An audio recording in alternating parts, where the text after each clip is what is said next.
be discussing what is triboluminescence, how does it work, who researched and discovered triboluminescence, a once-in-a-lifetime demonstration of triboluminescence, and why triboluminescence matters looking into the future. Well, what is triboluminescence, you may ask? Triboluminescence is the emission of light from crystalline structure caused by atomic bonds fracturing and emitting energy as light. When the atomic bonds break, the energy escapes in the form of light. And the light stops as the bonds reform and the reaction falters. The shadow lines can be seen clearly on this lifesaver. However, what can't be seen is that the actual crystal bondages on the molecular level are reforming, unlike the candy itself.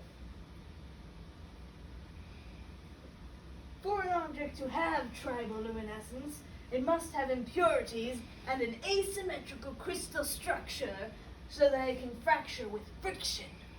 This animation shows what is happening on an atomic level. Really cool dude made this animation too. He's just the best. On an atomic level, the atomic bonds break, releasing energy as light, and then pull themselves back together. This happens with friction as impurities of the crystal structures fracture. However, it is important to note that researchers don't fully understand how triboluminescence works and how to artificially recreate it.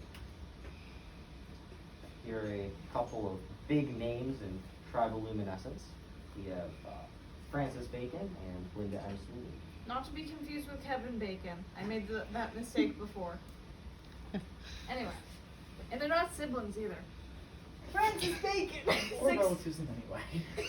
Francis Bacon discovered triboluminescence in 1605 when he scraped some sugar lumps with a knife. It wasn't discovered before this because nobody hated sugar quite like Francis did. He might have been actually, he might have been doing some bacon.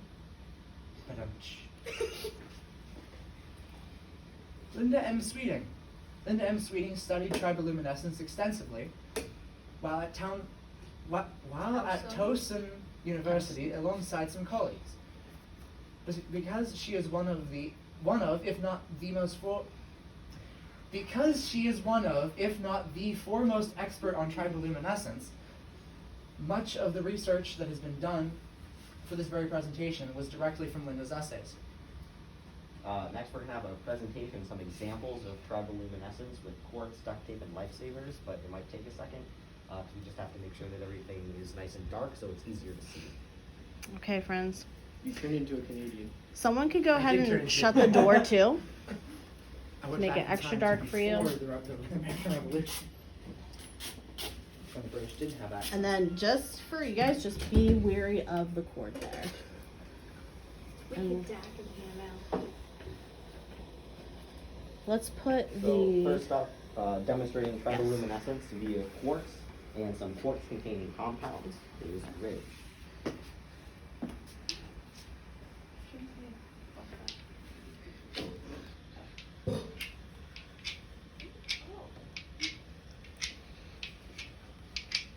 Maybe I should run around the classroom doing I was saying, this do you in mind the dark. stepping What around? could There you go. possibly go wrong?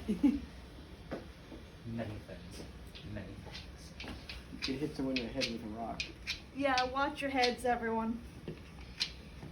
You don't want to die today.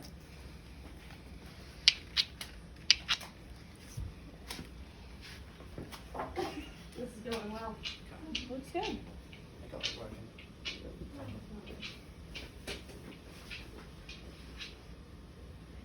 Awesome. If you just continually rubbing them together, maybe that'll make it go on for longer. Try hitting it like the really fast, like. Ah, yeah, that's pretty cool. About right away. Yep. I don't know what I just stepped on. Next, demonstrating triboluminescence through duct tape. You have we have our duct tape here. I'm going to walk around the room and show it to you because it is quite hard to see from a distance. So. Did you see it? I did. Good. You guys see the small glow of light? Yeah. Did you see it, or do you want to I'm see it? good. I Okay. see it. Over the city, you'll be able to Yeah.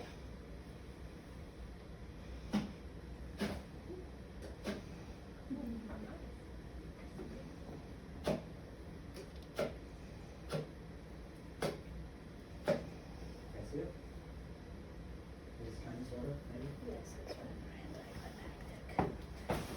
That's a book bag. Good work. Sorry, I like spreading my things out everywhere. I can tell. Demonstrating triboluminescence via lifesavers is me, Jack. So, first I'm going to go around. Here's some lifesavers. I'm just going to actually smash them with a hammer. So, if shrapnel goes off, I swear it won't hurt you that bad. I don't know if you can see, the Oh, wow. sparks are very quick. That little piece is still glowing, bro. It's actually very hard to see, which is why I have a blender. Which is why we have a blender prepared. Because everybody knows a great substitution for a hammer is a blender. That piece is still glowing. Yeah, I know. I think it's just the light, like from the back of the projector. Oh. No. Remember, it's just a quick flashlight.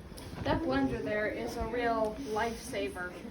But What we can do is we'll turn on the lights really quick, and then we can have everybody come up around the table to observe the blender. We're gonna blind people?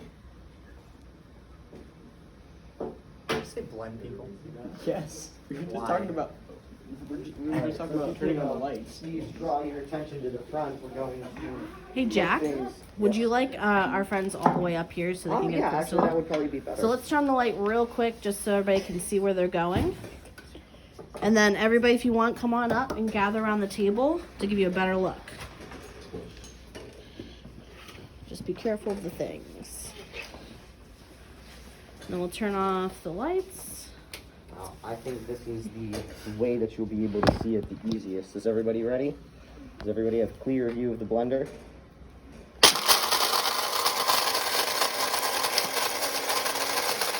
All of that light is not the blender failing. It's actually just the triboluminescence of the many fractions.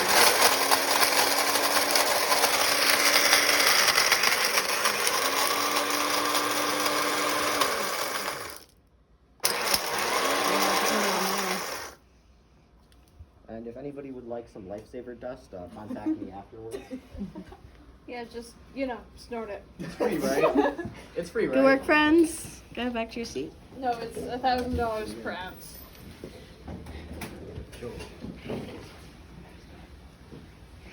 What? That's what you think. Looking to the future, why does triboluminescence matter? Sustainable energy supply, that's why! Because triboluminescence is caused by the release of energy from atomic bonds. It is not unreasonable to believe that they may eventually be able to replace less sustainable energy sources such as fossil fuels and coal. No Specifically coal. offense to the group working on coal back there. You can also use it as earthquake detection. Triboluminescence occurs because of the friction caused in certain minerals. Therefore, we can use it to detect shifts in tectonic plates that arise during earthquakes. In other words, triboluminescence could predict the early signs of earthquakes. Similar how plate shifting during earthquakes, faulty materials in infrastructure like bridges and buildings could shift, causing triboluminescent materials to go off. So if we can figure out how to add triboluminescence into the compounds, we could detect it. Triboluminescence material could eventually detect faults in infrastructure before they become a safety hazard. We should probably get out of here. The building's being a little too glowy for me. Yeah. Anyway, in conclusion, triboluminescence is awesome and has the potential for crucial technological advancements. Because so little is known currently about the specific mechanics of triboluminescence, it is up to future generations to unlock its potential. I can talk. No pressure to And those here are the future credits generations. if anybody would like to see where we got our information.